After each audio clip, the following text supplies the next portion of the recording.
Bonjour.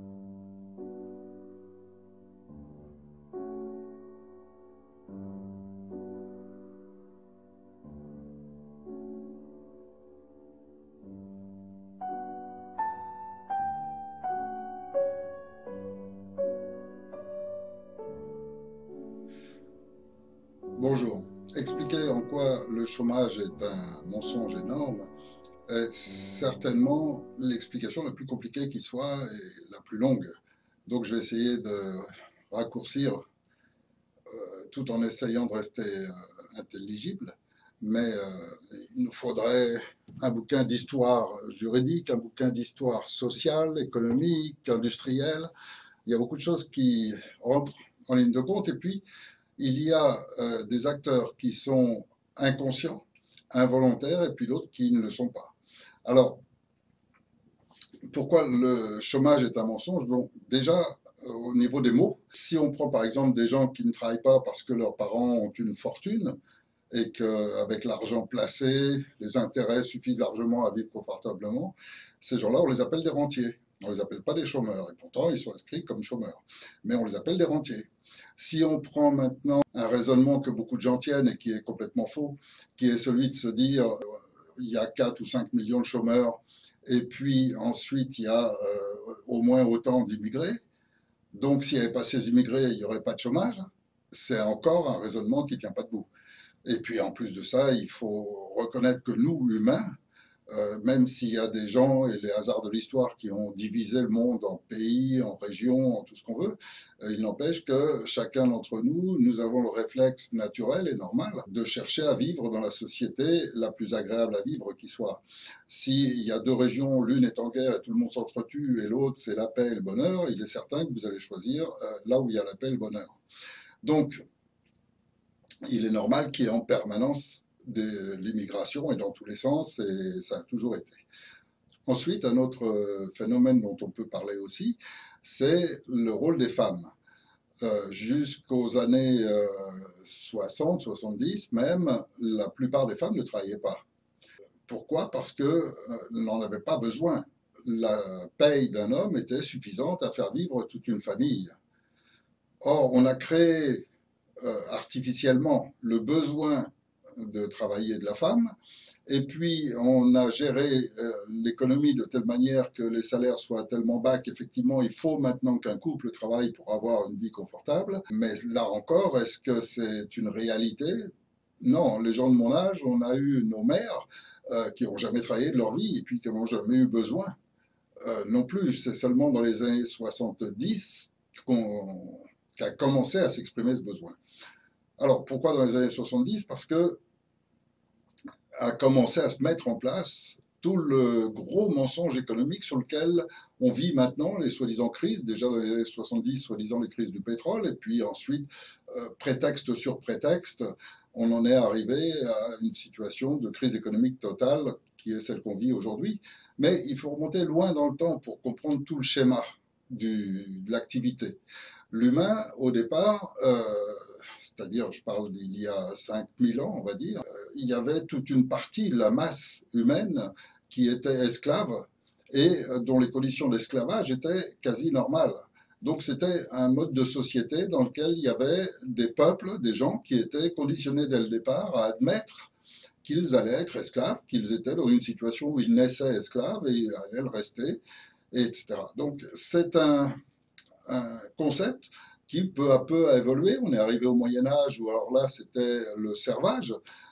C'était un concept encore un petit peu amélioré de l'esclave, mais vraiment très légèrement. Et puis, et puis ça dans le monde entier, hein, c'est pas seulement en Europe, dans le monde entier, le même schéma a continué de se mettre en place à travers toujours des dirigeants qui sont de plus en plus gourmands, qui veulent s'accaparer toutes les richesses. Et puis, on arrive à la période où on commence à pouvoir accumuler des richesses extrêmes. Alors, ceux qui montrent l'exemple, bah, on pourrait déjà citer le Vatican, puisque ça remonte à la période du XVe siècle environ, où là, cette volonté de richesse extrême cette exploitation maximum des gens commence à se développer et interviennent déjà des gens qui jouent sur l'économie, c'est-à-dire les premiers banquiers qui sont souvent florentins, romains et autres. Et puis qui, bien sûr, par l'argent, découvrent la relation argent-pouvoir et se développent à travers le Vatican, donc les Borgia, etc. Et puis là, un monsieur qui s'appelle Machiavel, qui a vécu avec César Borgia, a un petit peu expliqué comment exploiter au maximum les peuples grâce à la République et les manipulations qui étaient possibles. Et puis, ça s'est mis en place naturellement, on va dire. Et puis là-dessus, un nouveau marché monstrueux est arrivé, qui est celui de l'esclavage, l'exploitation des esclaves en Afrique. Alors là, on a trouvé des gens qui ont réussi à monter des véritables industries humaines, aussi bien dans le négoce de transport, c'est-à-dire des bateaux dans lesquels on prévoyait 100 places pour mettre 100 esclaves. On allait en Afrique pour remplir le bateau et puis on les amenait ensuite ailleurs et c'était un marché extrêmement lucratif. Quand je dis 100 places, il y avait 100 places prévues, on en mettait 200 et puis survivait qui pouvait. Et puis là-dessus, déjà, des fortunes assez gigantesques ont commencé à se créer dans les colonies, ce qu'on appelait, par l'exploitation donc industrielle des humains.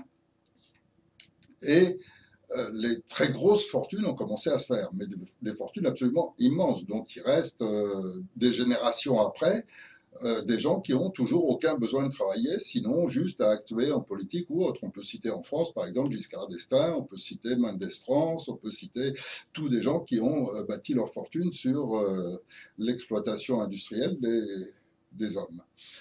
Alors, dans tout ça, le chômage d'aujourd'hui, on nous conditionne à penser qu'il y a une relation directe entre le travail et le chômage.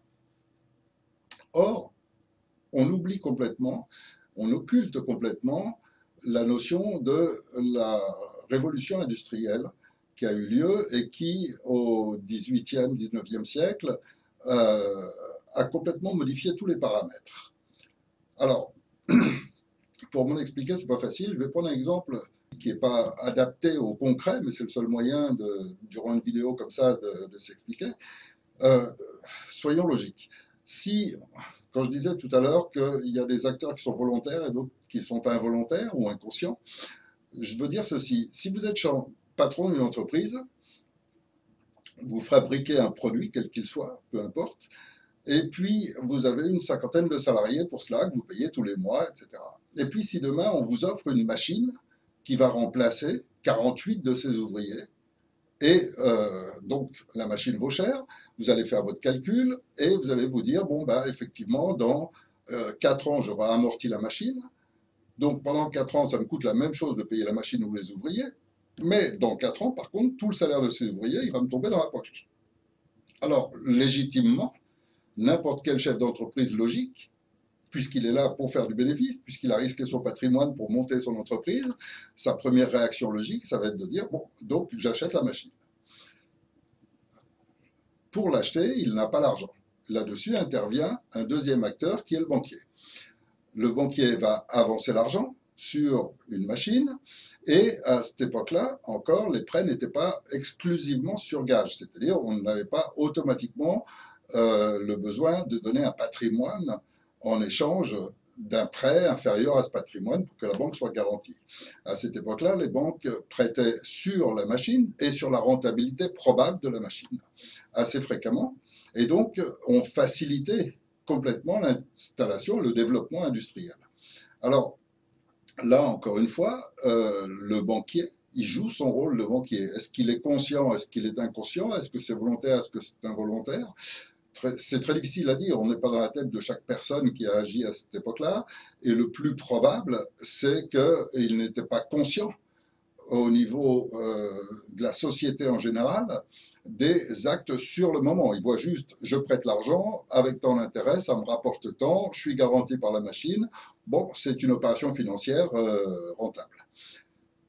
Après, se met en place un schéma involontaire, mais un schéma qui se met en place, on va dire un petit peu à l'insu de tous les acteurs. À savoir, imaginons qu'on prenne un petit village, et dans ce village, il y a deux catégories de population. Je limite volontairement, c'est un exemple, c'est un schéma, c'est rien d'autre. Mais je limite. Dans ce village, donc, on a 100 ouvriers qui travaillent dans une boulangerie à fabriquer le pain, et on a 100 ouvriers qui travaillent dans une menuiserie, par exemple, à fabriquer des chaises. Bien sûr, tous touchant un salaire, les ouvriers qui vendent du pain avec leur salaire peuvent acheter des chaises, et les ouvriers qui vendent des chaises avec leur salaire peuvent acheter du pain. Si maintenant on met une machine en place chez le boulanger et que les ouvriers se retrouvent au chômage, et si on met une machine en place chez le menuisier et que les ouvriers se retrouvent au chômage, on va produire toujours autant de chaises, on va produire toujours autant de pain, mais par contre, il n'y a plus personne pour acheter parce que les ouvriers ne touchent plus leur salaire. Donc, qu'est-ce qu'on fait? On commence à vendre ailleurs. Parce que celui qui a acheté la machine pour remplacer les ouvriers, qui veut gagner de l'argent, veut continuer à vendre des chaises, donc il va commencer à vendre des chaises ailleurs. Et puis alors après, on rentre dans un deuxième schéma, à savoir, je fabrique des chaises à tel prix, maintenant je veux gagner encore plus, puisque j'ai une machine qui me les fabrique, donc ce que je vais faire, je vais baisser la qualité des chaises que je fabrique, en les vendant toujours au même prix. Ou alors, il y en a d'autres qui font comme moi et qui me concurrencent. Donc, avec la même présentation, je vais baisser la qualité des produits, faire un produit de plus en plus basse qualité, mais de plus en plus accessible pour des gens qui ont de moins en moins de moyens. Tout ça répond toujours à des logiques et souvent à l'insu des propres dirigeants de ces marchés. Alors, on se retrouve dans une situation où les produits qui sont vendus baissent sans cesse de qualité, les gens qui peuvent les acheter sont de moins en moins nombreux, on va chercher des marchés à l'extérieur parce qu'on va chercher là où il y a encore la possibilité de vendre. Et puis, ce qui se passe, c'est que au bout d'un certain temps, le produit lui-même commence à saturer. C'est-à-dire que la machine continue à produire, mais beaucoup plus que le marché n'en demande.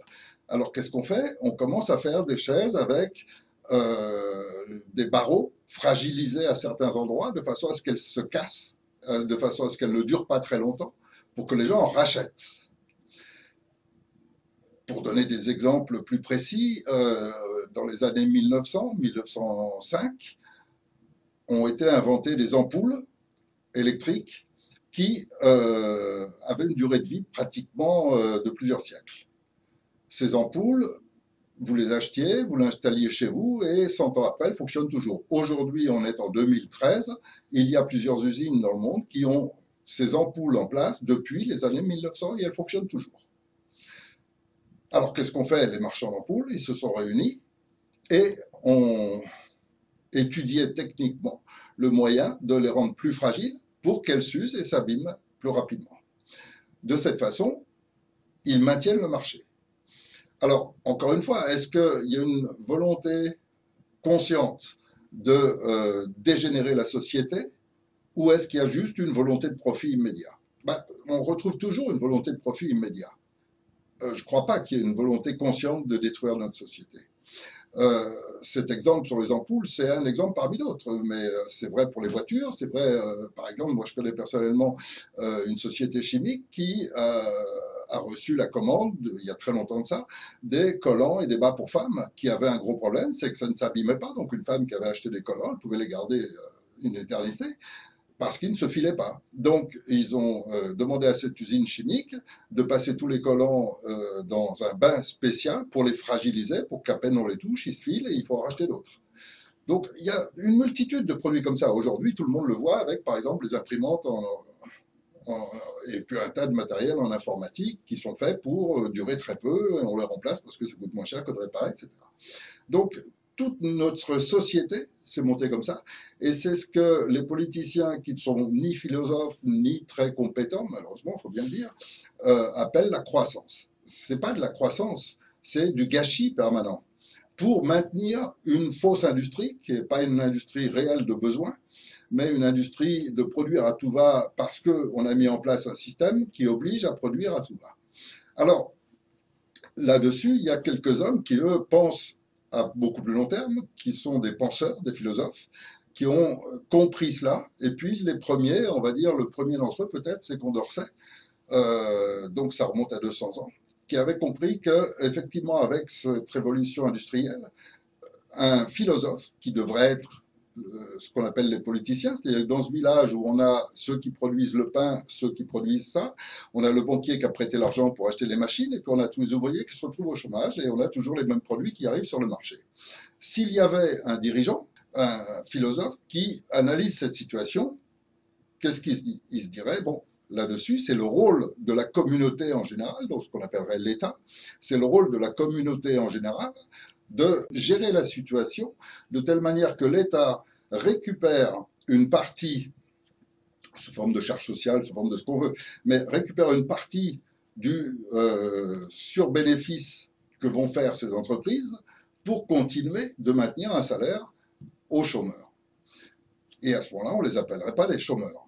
On les appellerait des gens normaux qui ont un revenu universel qui garantit toujours leur mode de vie, leur pouvoir d'achat, leur qualité de vie. Alors, si on était parti dès le départ sur ce concept-là, en fait, tous les ouvriers auraient été enchantés à chaque fois que des machines se mettaient en place et qu'ils quittaient leur travail, parce qu'ils travaillaient presque plus et ils gagnaient toujours pratiquement la même chose. Alors, le premier qui a trouvé ça, donc Condorcet, a parlé et imaginé un système de cette manière de revenu universel pour rééquilibrer la société et maintenir le fait qu'il n'y ait jamais de chômage. Puisque, en fait, tous ces gens qui se retrouvent démunis d'emploi parce qu'il n'y a plus besoin de leur emploi ne sont pas des chômeurs. Ce sont simplement, nous, on n'est pas nés pour travailler, ce n'est pas une finalité absolue. L'évolution de la race humaine, c'est d'avoir à la fin des machines qui fassent tout pour nous et que nous, on reste au soleil. On pense, on réfléchit, on fait un minimum de travail, mais un travail beaucoup plus constructif, beaucoup plus intelligent, beaucoup plus intellectuel que d'être en train de ramer, de faire des travaux manuels. Donc, ça, c'est l'évolution normale de l'être humain. Et cette évolution de l'être humain, si on la suit au fur et à mesure avec l'évolution industrielle, ça fait très longtemps maintenant que le revenu universel aurait dû se mettre en place automatiquement au fur et à mesure que l'industrie et la capacité technologique se développent. Qu'ont fait ceux qui mènent le monde, qui sont avant tout, puisque si on remonte la chaîne, ce sont avant tout les banquiers, ce qu'ils ont fait, c'est gérer le système de prêt, gérer le système financier de telle manière à s'accaparer la totalité des richesses. Donc, en clair, ça veut dire qu'un patron qui remplace ses ouvriers par une machine, ce qu'il veut, c'est se mettre tout l'argent des salariés dans la poche. Alors, le rôle de l'État, ce serait de l'empêcher, et ce serait de gérer les choses. Si l'État ne joue pas son rôle, parce qu'il est commandé par les banquiers, alors il joue juste le rôle d'intermédiaire, de reprendre des charges, etc., pour garantir que le banquier va toucher plus. Et c'est ce qui s'est passé dans notre société, si on prend en France par exemple,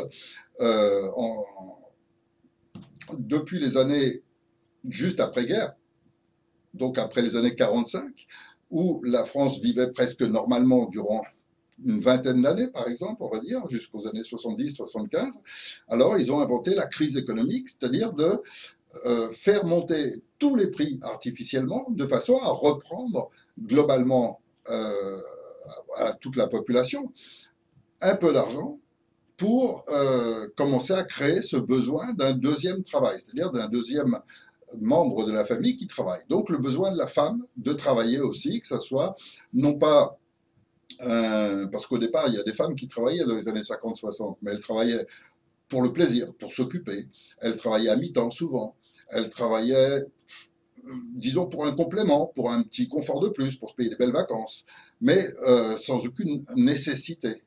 C'est seulement à partir des années 70 que c'est devenu une nécessité. Et cette nécessité a été créée artificiellement par ces montées de prix, etc. Alors quand aujourd'hui on nous dit qu'il y a 5 millions de chômeurs, en réalité, si on analyse le système concrètement, ce ne sont pas des chômeurs, ce sont des gens à qui on ne donne pas le salaire qu'il aurait dû, à savoir ce revenu universel que tout le monde devrait percevoir et qui devrait être suffisant maintenant pour qu'un humain puisse vivre sans avoir besoin de travailler, et ne travaillent que pour s'offrir des extras, que pour s'offrir un luxe supplémentaire, etc. Et ça devrait être notre norme à tous permanente. Et depuis maintenant au moins 30 ou 40 ans, la technologie en place permet que notre monde fonctionne comme ça.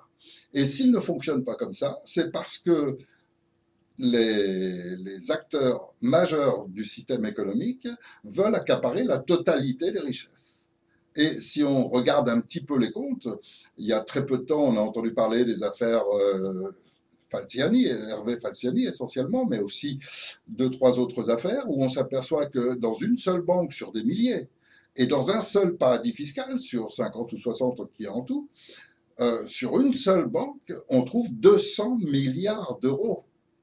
Alors, récupérer ça sur ensuite toutes les banques, multiplier ensuite par tous les paradis fiscaux, et voyez les sommes monstrueuses qui ne sont encore que les commissions, petites commissions que touchent nos politiciens pour continuer à favoriser les banquiers. Donc, quand on arrive à des montants de cette somme qui représentent les chiffres de plusieurs années de tout le pays, voilà où va tout l'argent, parce qu'à la fin, cet argent est transformé en yacht, est transformé en choses que vous n'imaginez même pas, peu importe, c'est pas le sujet, mais en tous les cas, quelques personnes accaparent la totalité des richesses. Si ce n'était pas le cas, les rapides calculs qui ont été faits par pas mal d'économistes, puisque maintenant dans le monde entier, beaucoup d'économistes se sont penchés sur ce fameux revenu universel et l'ont étudié, et même en France, on l'a calculé. Aujourd'hui, tout le monde devrait pouvoir toucher 1 500 à 2 000 euros tous les mois, en plus, qui travaille ou qui ne travaille pas, peu importe, et puis tout le monde. Et sans que ça perturbe en quoi que ce soit l'économie, ou bien au contraire, puisqu'on se retrouverait avec tout un système d'activité professionnelle, une mentalité des entreprises, etc., qui serait complètement différente. Beaucoup de gens, par exemple, entreprendraient alors qu'aujourd'hui, ils en ont peur. Les charges sociales ne seraient plus du tout la même chose. Tout changerait complètement. Et on pourrait vivre avec une qualité de vie absolument extraordinaire. Et la notion de chômage elle-même ne voudrait plus rien dire. Donc si aujourd'hui on croit qu'il y a du chômage, en fait, on a été conditionné par plusieurs siècles de relations entre travail et vie sociale. Or, c'est là où c'est erroné. Et quand je dis que c'est un mensonge, c'est pas seulement parce qu'il se trompe, c'est pas seulement parce que une multitude de journalistes nous rabâchent ça durant des infos, durant des reportages, durant des films, etc., et que tout est organisé sur cette base pour que ce soit dans notre tête dès tout petit, le travail, et nos enfants, on les éduque d'aller à l'école pour avoir un bon diplôme, pour avoir un bon travail, etc., etc. Tout ça, c'est un conditionnement, la plupart du temps involontaire, de la part des journalistes, des professeurs, de tous ceux qui y participent, et on y participe tous malgré nous parce qu'on n'a pas cette conscience. Mais en revanche, là où c'est un mensonge, c'est que ce concept de revenu universel, ce concept de gestion des finances au niveau de l'État, beaucoup de philosophes l'ont analysé depuis très longtemps. Or, les grands banquiers, les grands dirigeants du monde sont parfaitement conscients de cela. Eux, ils le savent. Et ils le savent depuis très longtemps, ils le savent depuis plus de 100 ans. Parce que c'est eux qui financent les plus grandes fondations, les plus grandes universités, c'est eux qui, quelque part, ont accès les premiers et en exclusivité à tout le savoir le plus haut qui existe, par exemple les technologies les plus hautes en médecine, en aérospatiale, etc. Tout ça, ils le contrôlent complètement. Et le public ne sait presque rien de ce qui se passe réellement. Donc, dans ce domaine-là aussi, au niveau des concepts sociaux, des concepts de l'évolution humaine, etc., ils ont des rapports, des analyses, etc., qui font que ça fait plus de 100 ans qu'ils savent pertinemment que ce revenu universel est la conséquence logique de l'évolution humaine et d'une répartition équitable et normale. Or, bien sûr, si vous étiez à leur place et que vous ayez la possibilité de contrôler l'information, de contrôler l'industrie, puisque c'est vous qui prêtez et qui financez cette industrie et qui en tirez les plus gros profits, si vous aviez tout cela et que vous aviez la possibilité de berner tout le monde en leur faisant croire au chômage pour continuer à vous accaparer toutes les richesses exclusivement, peut-être que vous feriez pareil qu'eux. En tous les cas, demain, on peut supprimer totalement le chômage. Si vous prenez un chômeur et que vous lui dites, voilà, on t'appellera plus chômeur, mais maintenant, on va juste te donner 2 000 € tous les mois. Bah, croyez-moi que le type, il va pas courir en disant, je suis chômeur. Et puis, il va aller nulle part. Parce que si on examine un petit peu aujourd'hui le système du chômage, on essaye de contenir les gens dans la misère avec des RMI, RSA, je sais pas quoi, à 400 ou 500 € par mois, c'est-à-dire quelque chose de ridicule. On dépense une fortune en fonctionnaires, en spécialistes de recherche d'emploi, enfin, et on se retrouve avec des centaines de milliers de gens employés pour gérer des gens à ne rien faire, enfin un truc complètement aberrant. Mais tout ça, c'est pour occuper le monde et le payer au minimum. Maintenant, vous prenez toute la masse de ces fonctionnaires inutiles, vous prenez sociaux, etc., et puis vous prenez toute la masse des chômeurs, puis vous donnez à tout le monde 2 000 € par mois, puis il n'y a personne qui est chômeur, et puis tout le monde vit bien. Or, cet argent ne représente rien à côté des sommes qui sont dégagées par notre société. Quand je dis que ça ne représente rien, ça représente une bouchée de pain. C'est-à-dire qu'il en reste énormément pour que tout le pays évolue et continue d'évoluer dans ce sens-là, avec de plus en plus de facilité, un temps pour les humains de plus en plus court à travailler, parce que notre vie, elle n'est pas dédiée à passer toute notre vie à travailler. Et aujourd'hui, quand je vois qu'ils osent même essayer de repousser la retraite, enfin, etc., pour continuer de maintenir cette pauvreté, etc., ça va à l'inverse de l'évolution humaine. C'est le mensonge le plus monstrueux qu'on ait jamais supporté. C'est un des pires qui soit, parce que le mensonge est énorme. Je ne sais pas si je me suis bien exprimé, je ne sais pas si c'est tellement évident, je ne sais pas si j'ai su l'exprimer, mais en tous les cas, n'importe qui peut prendre les chiffres, et ils sont écrits dans tous les journaux, parce que les journaux n'ont pas pu cacher l'affaire Falciani, mais aussi cet autre spécialiste des paradis fiscaux qui en ce moment a fait plusieurs, comment dirais-je, a fait plusieurs déclarations complètes, puisque lui aussi confirme tout ce que dit Falciani, mais il a été au courant par une autre banque des affaires concernant Fabius, concernant Sarkozy, etc. Et les sommes en jeu sont celles-ci. Alors maintenant, regardez réellement, prenez juste 2 minutes et prenez, vous allez sur Internet et vous regardez les chiffres. Quelle est la dette de la France qui fait qu'on est si pauvre? 50 milliards par an. Qu'est-ce qu'ils ont mis sur les comptes en banque? Juste avec 2 banques, les 2 déclarés par ça, on est déjà à 400 milliards. Et ça, c'est uniquement ce qu'on sait. Et c'est 2 banques sur les milliers qu'il y a en Suisse, au Liechtenstein, au Luxembourg, et tout ce qu'il y a dans les paradis fiscaux et tout. La dette, soi-disant la dette de la France de plusieurs milliers, de 1600 milliards, je crois, qui est presque rien non plus. Mais cette fameuse dette, à qui on la doit? Aux îles Caïmans. Faut arrêter les mensonges, faut arrêter. Tout est un mensonge monstrueux. Je ne sais plus quoi dire, je ne sais plus quoi faire, je ne sais plus comment le démontrer. Parce que c'est tellement évident qu'on nous met des barrières devant les yeux, on nous met des œillères permanentes pour nous empêcher de voir. Alors, de temps en temps, des petites affaires se révèlent et puis les journalistes font attention de ne pas aller beaucoup plus loin.